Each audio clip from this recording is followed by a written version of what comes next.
coming to you live from the MediaPlex in downtown Windsor. This is a presentation of St. Clair College Journalism. It's Friday morning, so you know what that means. It's time for Friday Live. Good morning, everybody. I'm your host, Albert Sharp, bringing you the inside scoop on today's latest news.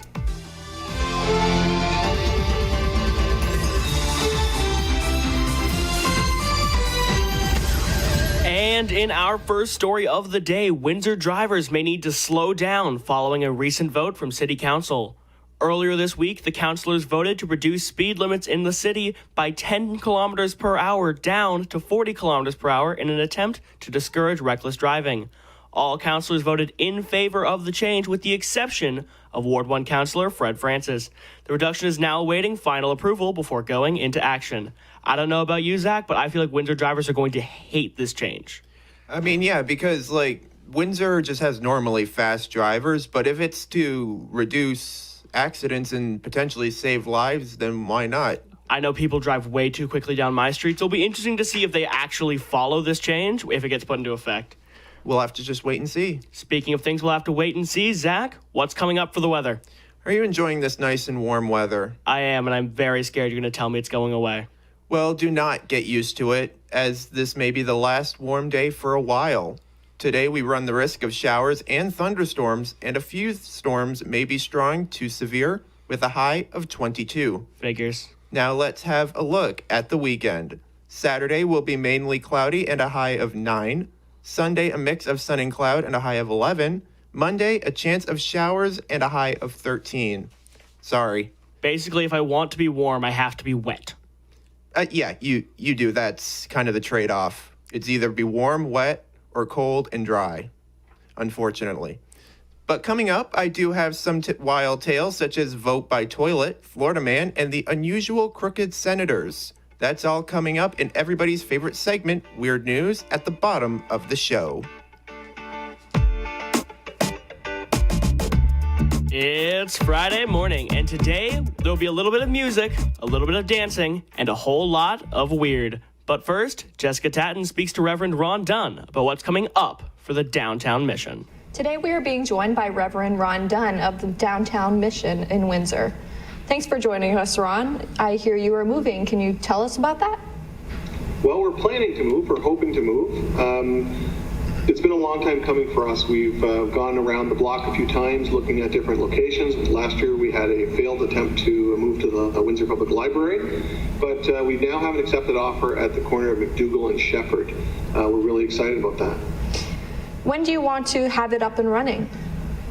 Well, there's a lot of hoops to jump through, administrative through the city. We have to do some fundraising. Obviously, we don't have that kind of money floating around, so we're hoping to have construction completed and having us move in by Christmas of 2021. What makes this a good location? Well, I think it's a good compromise. Everybody supports the mission, but there's lots of controversy about where we should be located. So this is in a light industrial area, not heavily populated by residences. So we think it's a great spot. It's close enough to downtown, but not on Olette. What kind of support are you gathering from the community? Yeah, great question. The community's really been behind us all along for a move of some kind. Finding the right location was the linchpin to get them to support us financially. And I've been working with 3 local businessmen who have kind of become consultants, if you will, and friends of the mission. And so we're really confident that we'll be able to move forward in a positive way. Tell us about the services you will be offering. Yeah, so right now we do have a gamut of services that help people experiencing homelessness and poverty. But just to list a few, our addictions recovery program is a great program that's doing a lot of great work. Of course, we're still serving close to 1,000 meals a day. Our food bank. We have a work recovery program as well to put people back into the workforce, which has been very successful. So that and a number of other programs will continue on the way it goes. But the new site will allow us to also offer transitional housing. So get people from shelter into a place of their own. And as we all know, Christmas is coming up. So what is the mission doing now? Well, it's always a balance when you're looking at a capital project like we are, to also remember that we have to fund our day-to-day operations. We are not government funded, which makes us unique in the sector. But so November 5th and 6th, I do a sleep out every year. So I'll be spending the night on the lawn at 875 Olette, which is where our overnight shelter is.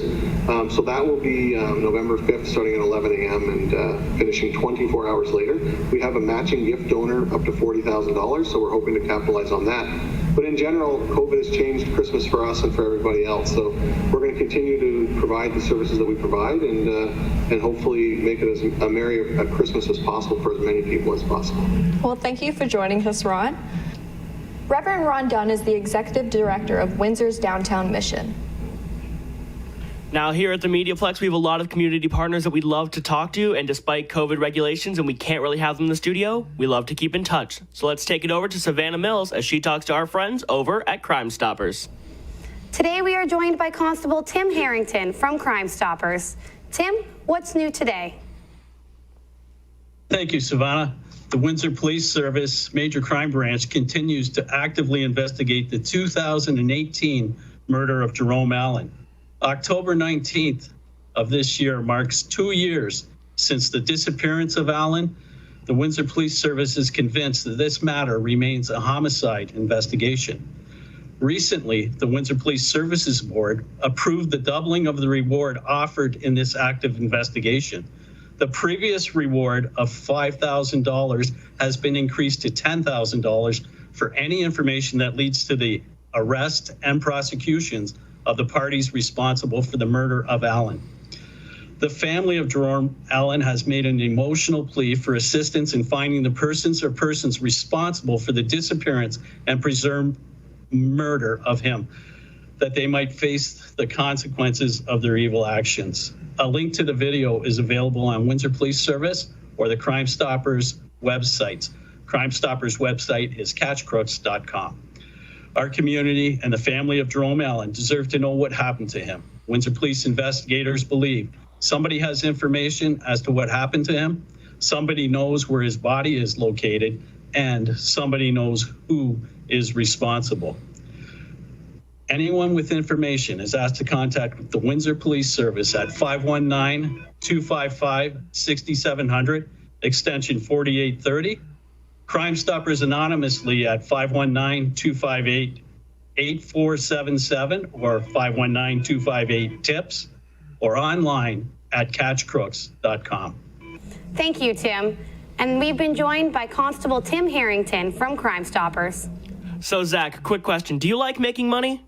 Absolutely. Who doesn't? Obviously, everybody likes making money, but COVID has put a damper on everyone's expenses. So Tyler Clapp explains how you can beat the bug for a little cash.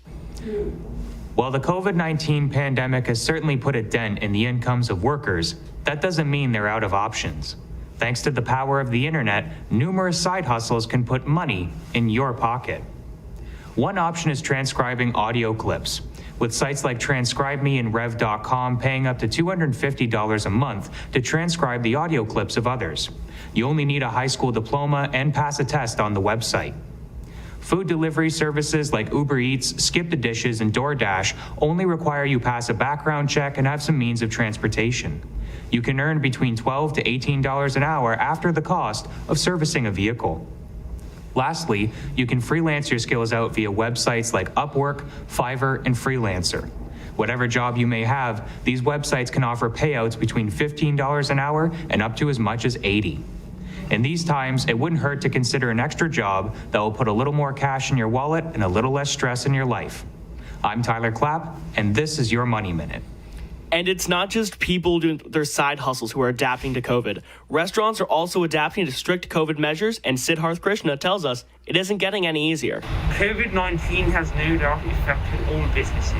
However, none so have been as affected as restaurants.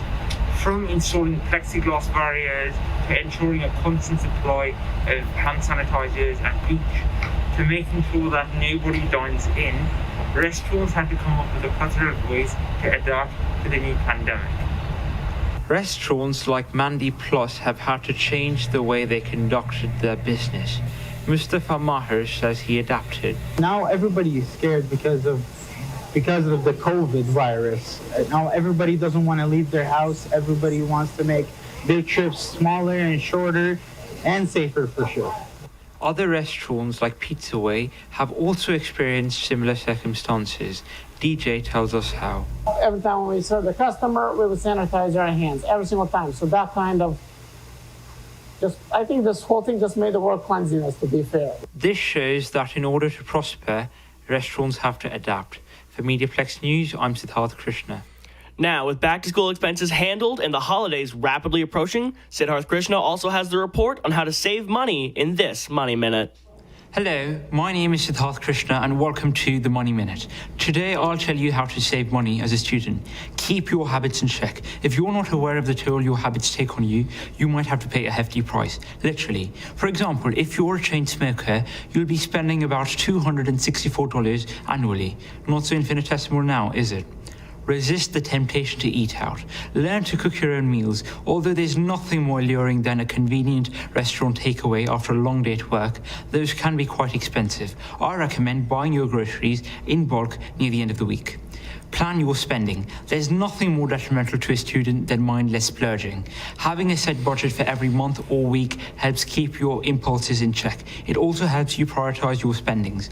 Get a job. Unless you're notoriously affluent, you might want to work as a part-time employee. Apart from the financial stability that you attain, you'll also acquire valuable professional know-how.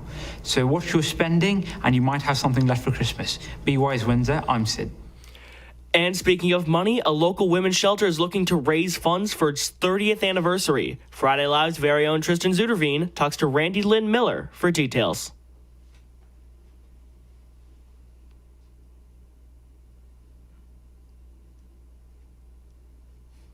Today we are joined by Lynn Miller from the Welcome Center Shelter. She is the 3030 campaign coordinator.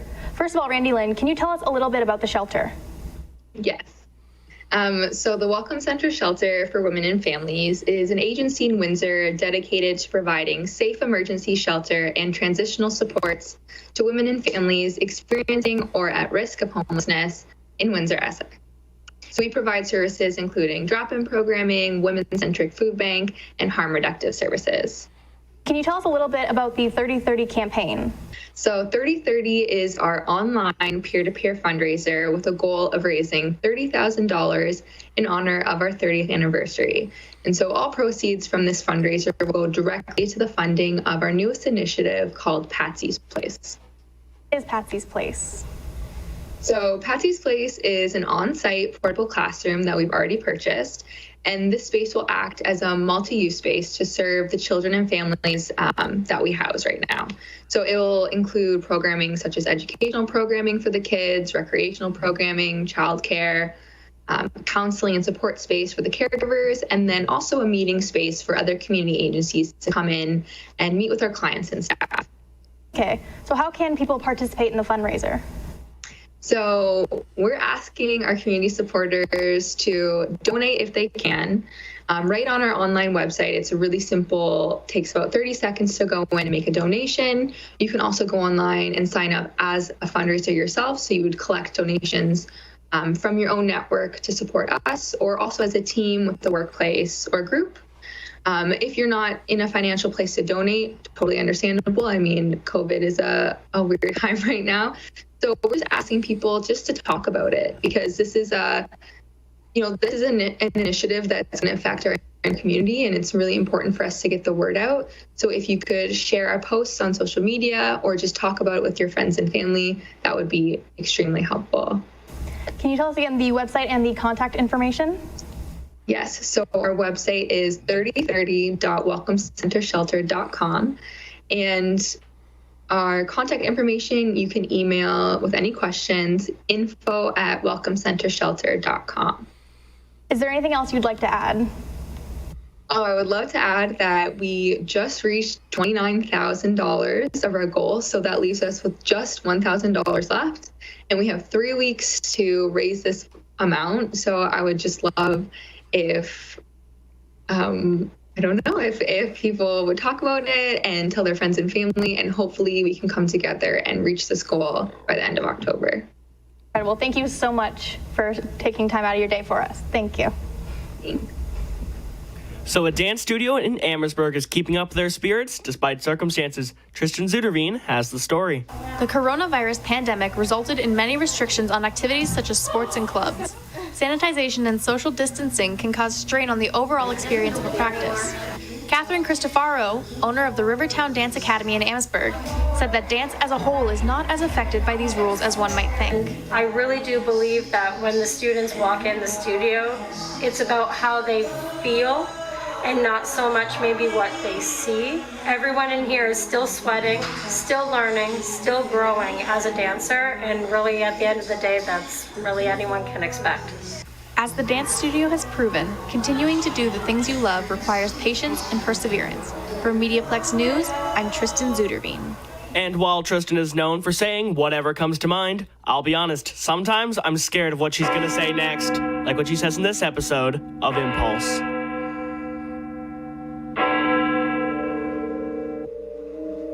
Welcome to Impulse, the show with no description because the topics are whatever comes to mind. I'm Tristan Zuderveen.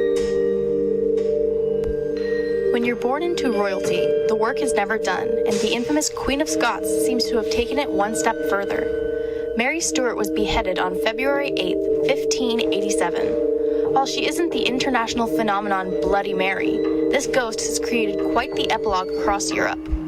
Our journey begins on the grounds of Stirling Castle, where a woman in pink, or the Pink Lady, has been spotted wandering the halls and is believed to be the Queen herself. From there, our sightings continue in Borthwick Castle, where Mary has been sighted dressed as a page boy. In her life, she had escaped this very castle disguised as a man. Loch Leven Castle, a location where the Queen of Scots was held prisoner, has reported its share of sightings as well. Hermitage Castle has also reported sightings of her ghost in the form of a white lady. Craignathon Castle is the home of a headless apparition identified as Mary, while Bolton Castle has her wearing a black velvet dress near Napa Hall. In Sheffield, Yorkshire, the Earl of Shrewsbury's Manor Lodge was haunted by the Queen in the 1930s near the Turret House.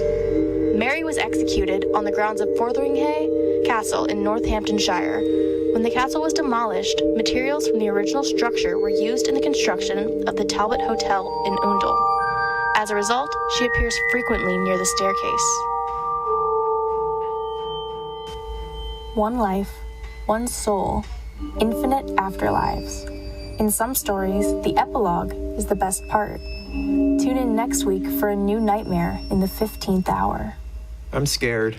I am not scared of ghosts. I am not. But that scared me. And I've listened to it 3 times now, and it still scares me. This is just downright terrifying. You know what? I'm just glad I don't have any ghosts in my house. But you know what some people do have in their houses? Home music studios.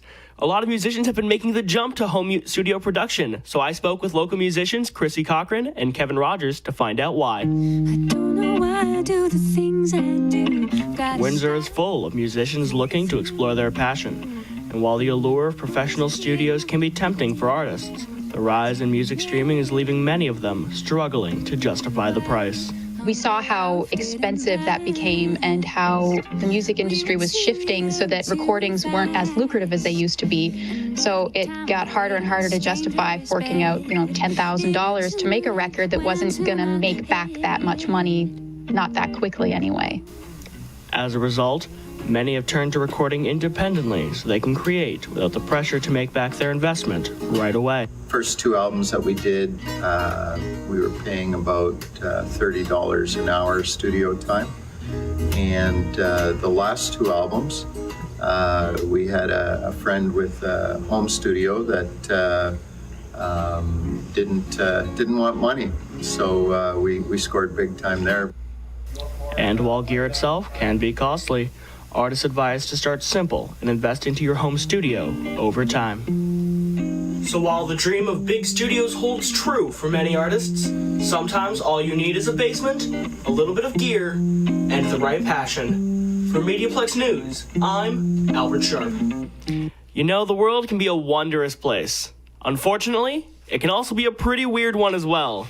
Zach, what can you tell us about that? Good Friday morning. Grab that coffee and breakfast sandwich and sit tight because it is about to get weird. A Michigan resident's apparent joke showing hatred for voting by mail is no laughing matter for one election official. According to the Yakima Herald, the resident placed a toilet on his lawn with a sign that says, "Place mail-in ballots here." The Democratic clerk for Ingham County, Barb Byram, said that this kind of action is considered a felony. And the sign may have said to drop the ballots in the toilet, but how much you want to bet other people were dropping other things in there? I do not want to know. Please tell me you don't know. I'm just going to leave it up to your imagination. Oh, no. Let's travel to a place where dropping items in an outside toilet is a regular occurrence. That's right. It is time for the one, the only... Florida man, Florida man, does whatever a Florida man can. Look out, here comes the Florida man. I'll take my Grammy now, please. In this day of COVID, you must do what you can to make money, unless, of course, it is selling cocaine. Obviously. Don't sell cocaine. Please don't. According to Boston25.com, Daryl Antonio of Port St. Lucie, Florida, was arrested and now faces 12 charges, most of which include selling or possessing cocaine, according to St. Lucie County online jail records. The St. Lucie County Sheriff's Office reports that detectives allegedly bought 3.5 grams from Allen on September 29th and on September 30th for $250 each time at two different convenience store locations, according to tcpalm.com. Doesn't this guy know you can make a fortune out of selling toilet paper? Do you know how many pizzas you could buy for $250? That's a lot of pizza. It's a lot of pizza. A lot of good pizza. Oh, Albert, how far would you go to hide money? Pretty far. I don't want people messing with my stuff. Well, according to the Huffington Post and Reuters, Chico Rodriguez, a Brazilian senator, was caught in a police raid with money between his butt cheeks. Gross. Cheeky, isn't it? Disgusting, isn't it? Very, very much so. The senator was being investigated for the alleged misuse of COVID-19 response fundings. I feel bad for the guy, not because he was being investigated for fraud, but paper cuts. I feel you. But you know what? That's all the time we have for the show this week. Friday Live is a student-run radio production here at St. Clair College that wouldn't be possible without contributions from this week's team. Kayla Turnowski, Savannah Mills, Jessica Tatton, Tyler Clapp, Siddharth Krishna, Zachary Balog, Tristan Zuderveen. I've been your host, Albert Sharp. Have an excellent weekend, everybody. We'll see you next week.